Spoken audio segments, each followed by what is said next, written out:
Muhammad Zafran. Habis ini catat ya Pak, Muhammad Zafran dapat sesuatu ini. Oke, teman-teman semua, silakan telinga mata yang fokus karena ini dan Kak Farah bawa hadiah malam hari ini. Nanti ada pertanyaan seputar kisah Ashabul Kahfi dan siapa yang bisa yang mendapatkan hadiah spesial dari Kak Farah dan Oke, bismillah.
nungguin. Oke, jadi ceritanya pemuda itu menunjukkan uangnya terbuat dari perak yang ada berada di Yanus. Tetapi uang ini ternyata sudah tidak berlaku. Coba adik-adik bayangkan, adik-adik pergi ke pasar bawa uangnya ternyata sudah tidak berlaku lagi. Dan ternyata uang ini itu adanya 300 tahun yang lalu. Terkejut gak? Ya, oke, terkejut ya. Jadi pedagangnya terkejut karena melihat ada seseorang yang datang. Saya tidak pernah melihat orang seperti ini membawa uang dari zaman Lidianus. Oke, kemudian di pasar itu menjadi lupa. Hah? Siapakah orang itu? Aku masih tidak gila yang membawa uang yang aneh sekali. Dan ada orang yang berkata, oh, aku tahu. Jangan-jangan orang itu tahu tempat persembunyian yang kita tahu. Buktinya uang zaman Raja Lidianus yang benar. Oke, karena keadaan pasar lupa, kemudian didatangkanlah petugas raja yang baik. Tunggu dulu, aku sebenarnya tidak pernah melihat. Aku akan sampaikan kepada raja, siapakah kalian itu? Siapakah pemuda yang jumlahnya 700? Oke, setelah itu raja yang baik hati datang dan melihat di dalam gua ternyata sudah ada 7 orang pemuda yang sedang tertidur pulas. Kemudian ada anjing yang dia ada di depan dia, namun semuanya itu sudah meninggal dunia. Oke, jadi dari kisah ini Allah ingin mengajarkan kepada kita bahwa pentingnya beriman kepada Allah. Oke, beriman kepada Allah. Kemudian Allah ingin menunjukkan, teman-teman sudah pernah dengar apa itu hari kiamat? Hari kiamat itu apa ya? Hari kiamat itu hari apa?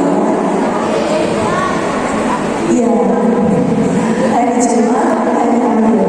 Oke, jadi hari kiamat itu adalah hari di mana Allah ingin menunjukkan bahwasanya pada saat hari kiamat Allah dengan mudahnya bisa menghidupkan sesuatu yang mati karena kehendak Allah. Tidak mungkin ada seseorang yang usianya 309 tahun, kemudian Allah bangkitkan dia, hidupkan dia sama seperti keadaan semula. Coba kita aja kalau ada hewan yang mati terus kita biarkan sampai mati pasti akan rusak. Tapi Masya Allah, karena kuasa Allah, Allah melindungi 7 orang pemuda itu tidak menua dan tubuhnya tidak rusak. Dan yang terakhir Allah ingin mengajarkan kepada kita cara